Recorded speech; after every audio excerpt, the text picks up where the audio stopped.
Alright guys, so LG have had a pretty good case of making some good phones within the past 5 years, with the likes of the Nexus 5X, which you might not have known has actually been manufactured by LG, as well as the LG V20, the V10, the G lineup from the G2 all the way up to the G5, and the G6 is being rumoured a lot. There are a lot of specs that are being leaked, those kinds of things. Basically happens in the world of phones every day with every other phone.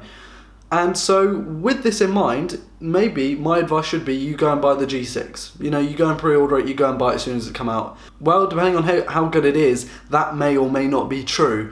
But there is one continuous problem that LG have had with their phones for about the past 5 years, and it needs to be mentioned.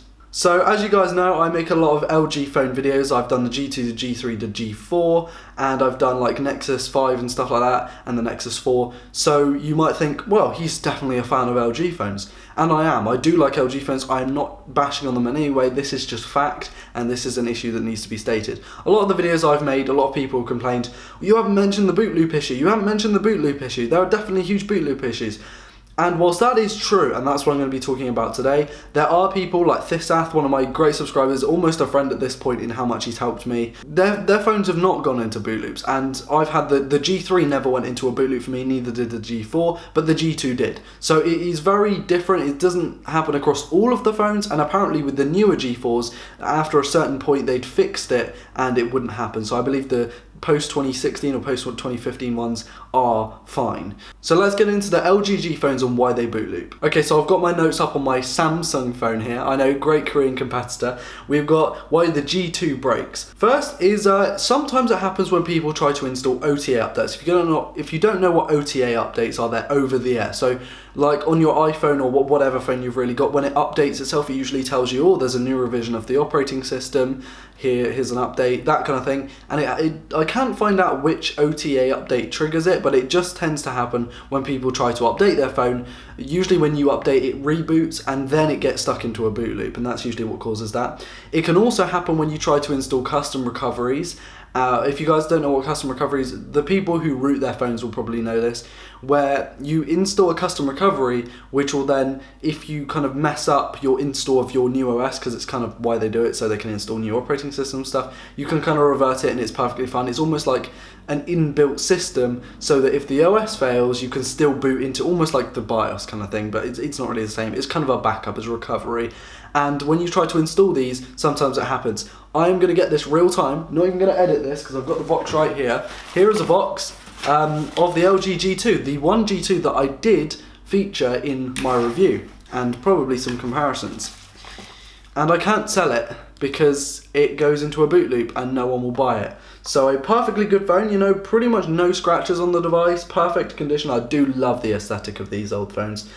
And I can't sell it because it goes into a boot loop, and not only am I not really willing to fake anything and put it up online and then just claim that it got broken in the post, you know, because as a reviewer, I kind of, you know, as a consumer, I get annoyed with that. It's also the fact that I'm not able to sell it because no one wants a broken G2. So that's definitely another problem. I got mine with that boot loop issue, but I believe it does have a custom recovery on it, which means it's probably happened because someone's tried to install a custom recovery on it.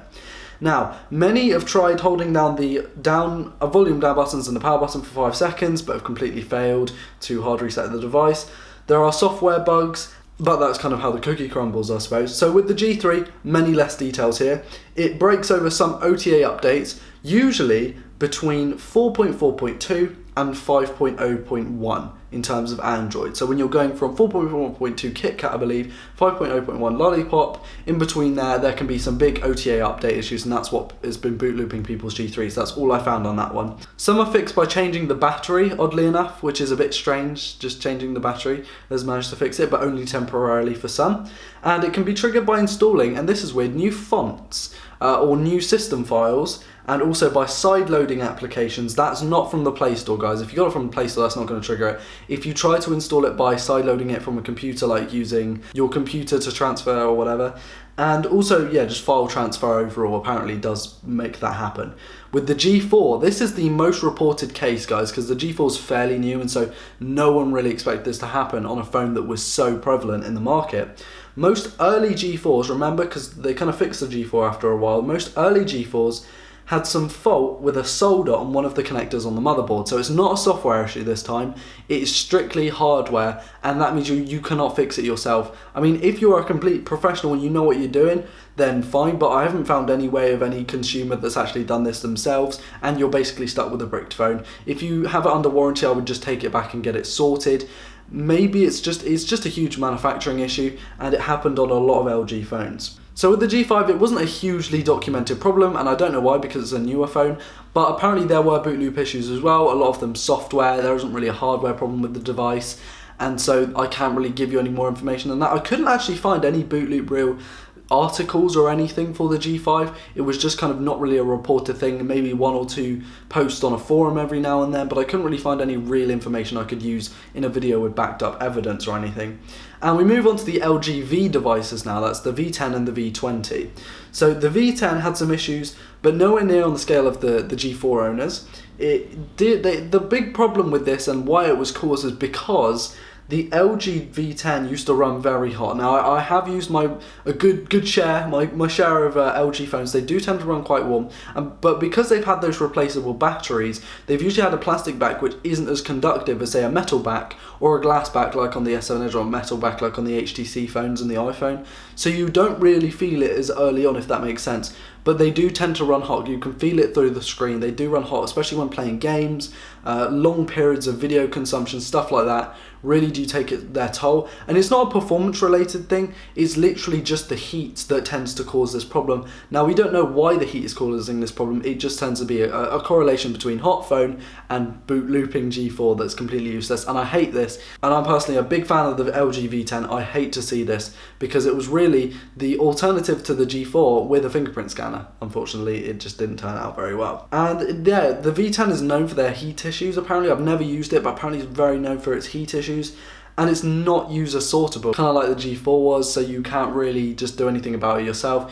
This again, because it's a newish phone, you might still have warranty under it and you could just take it and get it replaced or get your money back, which would be good. But if you're like me and you buy your phones off eBay with no warranty, you are completely stuck, and that's how I got stuck with my G2. Fortunately, the G2 cost me about £70, whereas a V10 would have cost me about £350, so I kind of got lucky there. Right, now this isn't the end, but this is the last of the mainstream devices. The LG V20 had boot loops because, and you're going to love this, of third-party USB Type-C cables. Now, I don't know why that is, because it's kind of like the Apple thing where if you get your screen replaced by a third party and they recognize it, they brick your phone. But yeah, the boot loops tend to be happening because you're using third-party cables. Now, some of them have been saying because you use cheap cables, as in, you know, you buy 99p and it's terribly made cable.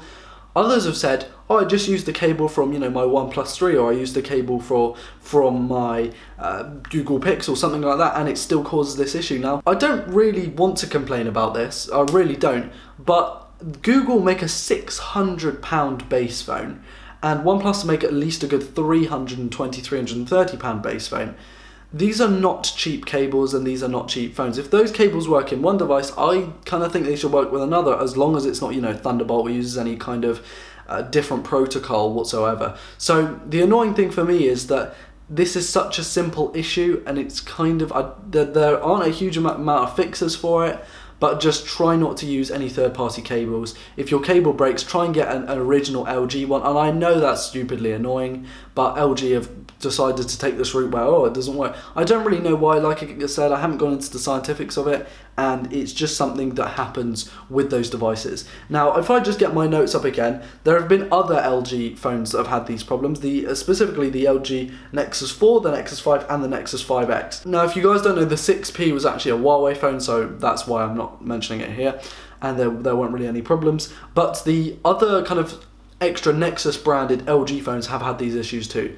Morgan, who is the owner of the Nexus 5, I do have a Nexus 5 that I can access, but it's in a boot loop. I'm going to try and fix it, but it's in a boot loop. So with that, Morgan's Nexus 5 is now stuck in a boot loop. My Nexus 4 for the longest time was stuck in a boot loop, which was stupid. I did manage to get out of it, actually just by cycling through and leaving it for a day to see if it will get out. It worked, thankfully. But you know, those phones don't have removable batteries. It's not something you can hard reset, take the battery out, take the power away, and then put the power back in. They're phones with fixed backs, and they're extremely hard to troubleshoot with that kind of thing.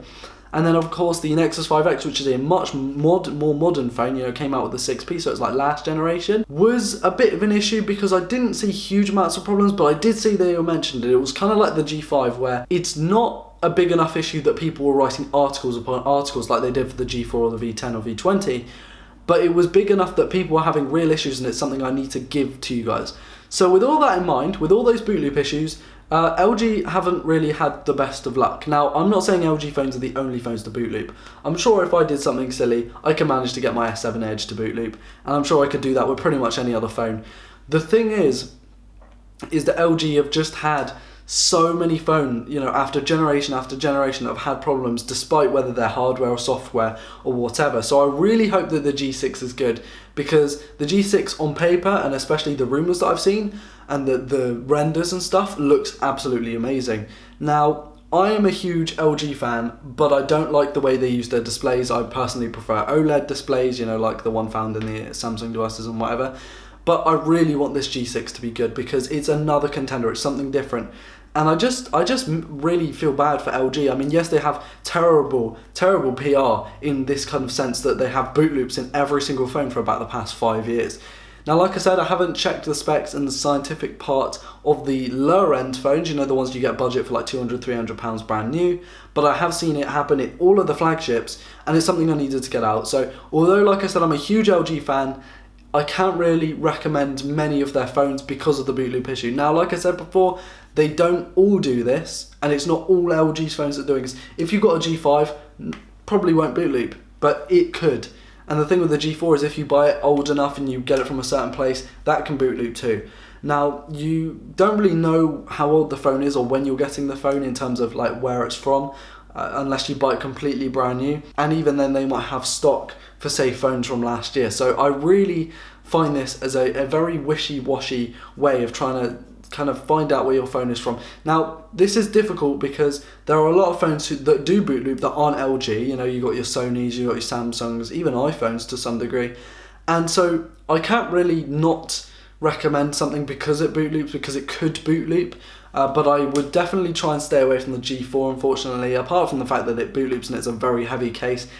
It also doesn't have a fingerprint scanner. I would recommend the Samsung phones over the LG phones, but then of course the LG phones you can change the ROMs very easily without the knocks kicking in and stuff. So either way, I'm going to end this video here. I'm sorry for the long video and I'm sorry for the rant, but hopefully this has definitely given you some information if you needed it on that. So I am aware, and I was aware of the boot loop situation. I just didn't realise that it was on this scale, so I had to do a little bit of research and get a proper video out. Anyway, thanks for watching this bonus video. If you have watched this bonus video, I call it a bonus video because it hasn't really covered many things about phones. All it's done is talked about one big LG boot loop issue. Do I think you should buy the G6? I would hold out until they find out any problems with it, like using the wrong USB-C cable or a hardware deficiency like the solder on a chip on the main board. Either way, guys, it's been your boy Ryan Thomas. Hope you have a fantastic week. I think I'm going to be uploading this on a Friday or a Saturday. Yes, I am uploading more. I'm really getting back into the swing of things, and I'm really enjoying what I'm doing. So I hope you guys have enjoyed watching this video as much as I've enjoyed making it. And I think I'm going to go and watch some TV for a bit because I'm a little bit bored. I don't know. Maybe I should make a vlog. You guys don't see enough vlogs on my second channel. Thanks for watching, guys. It's been your boy Ryan Thomas. Like it if you liked it. Dislike it if you disliked it. Tell me in the comments, does your phone, if you own an LG phone, boot loop or does it not? Do you want to buy the G6? Are you going to? Are you not? Things like that. And subscribe if you're new to never miss a video like this one or any of the other videos I post on my channel. I've covered videos on the LG G2, G3, G4, as well as the Nexus 4 and Nexus 5 on my channel. So if you guys want to see any of those things, check them out in the description, or check them out on my channel rather, and I will leave links to my Patreon if you guys want to support my Patreon, and other social media links in the description below. So thanks for watching, guys. It's been my boy Ryan Thomas, and I'll see you in the next video. Peace.